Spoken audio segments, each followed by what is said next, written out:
மத்திய அரசு கொண்டு வர திட்டமிட்டுள்ள வெளிநாட்டு பங்களிப்பு ஒழுங்குமுறை திருத்த மசோதா 2026 விவகாரத்தில் ஒரு முக்கியமான திருப்பம் ஏற்பட்டுள்ளது.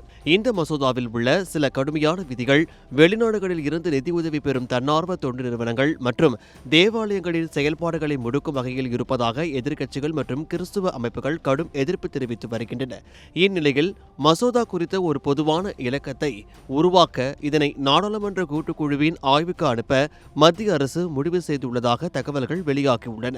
இந்த மசோதா கடந்த மார்ச் 25ஆம் தேதி மக்களவையில் அறிமுகப்படுத்தப்பட்டது முதலே சர்ச்சைகள் நீடித்து வருகின்றன. குறிப்பாக காங்கிரஸ் உள்ளிட்ட எதிர்க்கட்சிகள் இந்த மசோதாவை திரும்ப பெற வேண்டும் என்று வலியுறுத்தி வருகின்றன.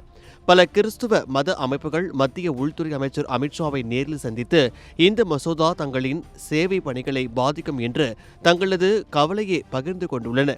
அவர்கள் இந்த மசோதாவை திரும்ப பெற வேண்டும் அல்லது விரிவான ஆய்வுக்கு உட்படுத்த வேண்டும் என்று கோரிக்கை விடுத்திருந்தனர்.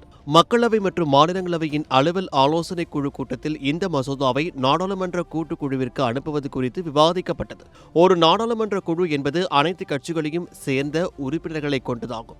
இந்த குழு மசோதா தொடர்பான அனைத்து தரப்பினரிடமும், அதாவது தன்னார்வ நிறுவனங்கள், மத அமைப்புகள் மற்றும் சமூக ஆர்வலர்களிடம் விரிவான கருத்துக்களை கேட்டு பின்னர் தனது பரிந்துரைகளை வழங்கும்.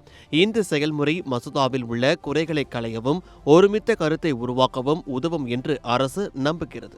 முன்னதாக திமுக தலைவர் மு.க.ஸ்டாலினும் கிறிஸ்துவ மத தலைவர்களை சந்தித்து இந்த மசோதாவை முறியடிக்க தனது கட்சி எம்பிக்கள் முழுமையாக பாடுபடுவார்கள் என்று உறுதி அளித்திருந்தது குறிப்பிடத்தக்கது. தற்போது அரசு இறங்கி வந்து இதனை ஆய்வுக்கு அனுப்ப முன் வந்திருப்பது எதிர்க்கட்சிகளுக்கு கிடைத்த ஒரு தற்காலிக வெற்றியாகவே பார்க்கப்படுகிறது.